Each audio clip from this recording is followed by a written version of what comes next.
Story মোৰি সানন্দ আৰু বেদনা সপোনি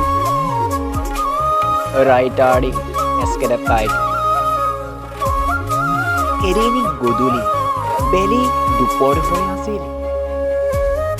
মই ঘৰৰে পৰা চিৰা বাটি দি ওলাই গলো মই গৈ থাকোঁতে বৰকৈ ভোক লাগিল এতিয়া বেলি ডুবিল গমেই নাপালোঁ ঠাণ্ডাৰত ঘৰলৈ উভতি অহা বাটকণ বিচাৰি নাপালোঁ হঠাৎ বিকালী আকাশখন জিৰিক মিৰিক তৰাই ভৰি পৰিল আকাশখন শান্ত মনেৰে চাই ৰলো জোনৰ পোহৰত কেইকণমান মাটি গড়ি দেখিলোঁ গড়ি চোতালবোৰৰে নিজেই ডুব দোনা শলিতা চাকিবৰি জ্বলি উঠিল এই পোহৰৰে একণি মনোৰম দৃশ্য দেখা পালোঁ এই দৃশ্য আছিল একণি অতি সুন্দৰ ফুলনিত এজনী ধুনীয়া ছোৱালী দেখা পালোঁ তাইৰ ৰূপেই মোহিলে মই মনে প্ৰাণে ভাল পালোঁ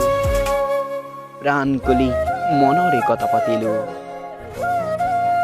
মৰমতে তাইক জোনমণি বুলি মাতিলোঁ তাইক লৈ ৰচিলোঁ বহু সপোন আৰু হেজাৰী কাহিনী তাইৰ লগতে থাকোঁতে যিবোৰ কথা ক'লে সঁচাই মোহিত হলোঁ মই ভাবিছিলোঁ আজীৱন যদি কাষত থাকিম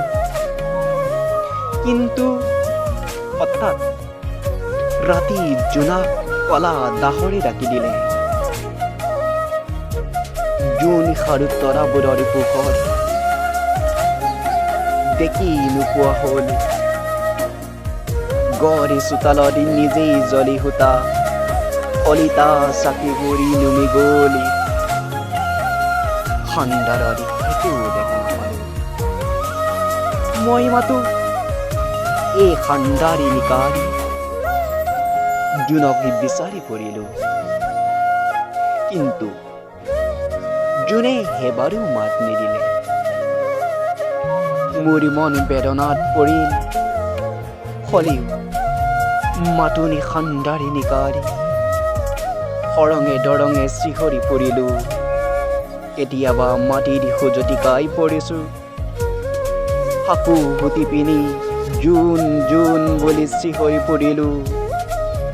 তেতিয়া এটা মাত শুনা পালোঁ ভালকৈ শুনি গম পালোঁ জোনৰ মাত ইংৰাজী শব্দ ব্ৰেকআপ জোনৰ কোৱা শব্দটো শুনি মোৰ মন দুখেৰে ভৰি পৰিল মই বুজিব পৰাৰ কুকুৰাই ডাক দিলে লগে লগে ৰাতিপুৱাৰ ইমানতেই সমাপ্ত হ'ল মোৰ আনন্দ আৰু বেদনা সপোন ধন্যবাদ।